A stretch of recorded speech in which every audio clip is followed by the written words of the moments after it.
한국 고대 명상, 수행의 방법론. 수행은 명상이 먼저다. 명상은 일상의 의식과 다른 특별한 세계를 체험하는 것으로 눈을 감고 집중해야만이 수행한다고 말할 수 있다. 유체이타를 30년 동안 경험한 시중의 한 작자는 명상에 집중이 아닌 멍때림으로 깨달을 수 있다고 말한다. 멍때림으로 명상에 들면 그것이 기초가 되어 깨달음의 빛이 된다고 부연하지만 그것은 귀신들의 장난이다. 귀신들이 깨달음을 말할 때는 언제나 그럴듯하게 말하지만 그것은 불교의 눈에 보이지 않는 33천 중의 하나인 영혼의 세계다. 2500년 전에 완성한 불교는 그동안의 수많은 시간과 수행자들의 발자취를 남겼다. 그러한 불교가 깨달음을 향해 지목한 것은 삼매다. 선인다야나와 삼매인 삼매를 엮어서 선정이라고 부르는 것은 어제 오늘의 일이 아니다. 부처의 깨달음에 대하여 알아보자. 실달타는 태자 시절 가비성 밖의 4개 성문을 방문하고 생로병사의 고통을 목격하게 된다. 그것을 사문유관이라 부르고 출가의 명분이 된다. 그래서 스승 밑에서 선정 수행으로 6년 고행을 행하지만 출가의 목적인 사문유관의 고통을 해결하지 못한다. 힌두교의 교리에는 우주의 궁극적인 실제이자 모든 존재의 근원을 의미하는 브라흐만과 절대로 변치 않는 가장 내밀하고 초월적인 자아인 아트만이 같이 하나가 됨을 이상으로 여기고 그것을 깨달음이라고 했다. 하지만 6년 고행 끝에 내린 부처의 깨달음은 영원 불멸의 아트만이 없고 뇌가 없는 무아에서 시작함을 깨달았다. 그래서 불교는 무아 사상으로 무장하여 재행무상, 재법루와 열반적정이라 했으며 연기 법칙과 공, 그리고 중도를 벗어나면 불교가 아님을 선포한다. 부처님 시대에서 전해온 선정은 후배에는 지와 관으로 나눈다.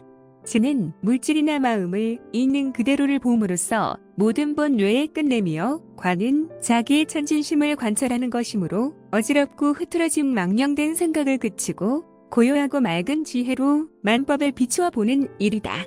수행을 집중과 삼매를 강조한 기초 불교는 삼매의 정도를 초성, 이선, 삼선, 사선으로 구분했다. 법화경은 세간선, 출세간선, 출세간성선이라 했다.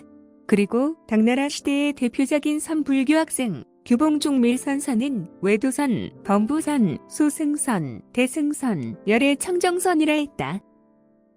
금강경을 소위 경전한 조계종은 선의 삼매수행, 법화경을 중시한 천태종은 일심사관, 화엄종의 사법기관, 법상종의 삼기유심관, 삼론종의 팔불중도관, 밀교의 삼일수행법 등 각 정파마다 삼매의 독특한 이름이 존재한다.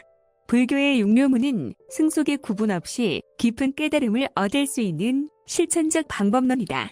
원돈지관, 단번에 깨달음에 이르는 수행, 그리고 점차지관, 점진적으로 수행하는 방식, 그리고 부정지관, 확정되지 않은 수행법 등 3가지 지관으로 분류한다.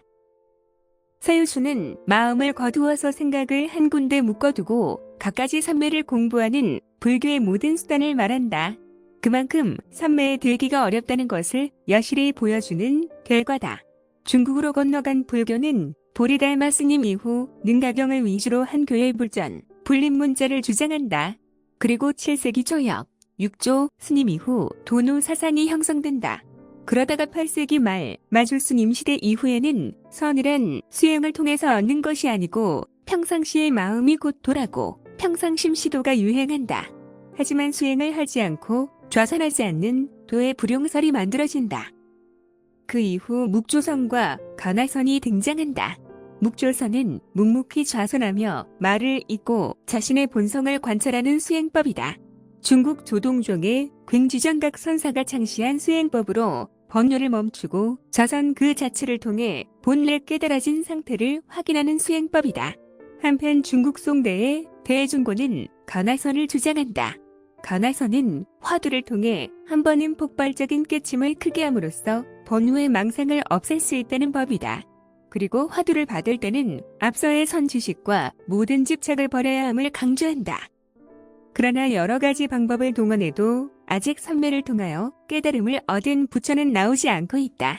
남방 불교의 윗바사나가 그렇고 간화선의 화두도 마찬가지이다. 특히 침묵의 묵조선은 경전을 앞세우지만 아직도 진행 중이다.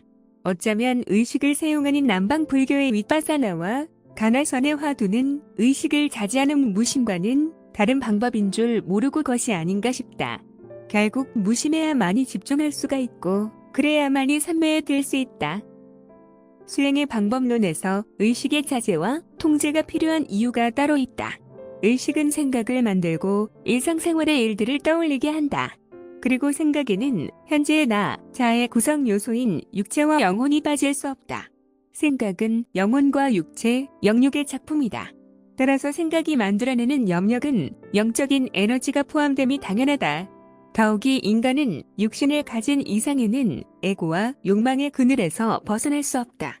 그래서 염력의 파장은 욕망에서 뿜어나오는 에너지로 탁한 기운, 탁기가 대부분이다. 선에서 마음을 내려놓아야 하는 이유가 의식의 통제야말로 깨달음의 세계와 연결된다는 사실에서다. 고급 수행자라면 마땅히 지금까지 갖고 있는 애지중지하던 뗏목과 함께 기대던 작은 버팀목까지 당장 내려놓고 무위자연에 순응해야 한다. 나쁜 습관을 버리는 것은 당연한 일이다. 하지만 불우한 이웃이나 말 못하는 동물들에게 느끼는 측은지심은 그대로 간직하면 안 될까? 마음을 내려놓는다는 것은 육신의 감정인 욕망의 근원인 의식을 내려놓는 것이다. 따라서 우리의 의식을 내려놓는 것을 말한다.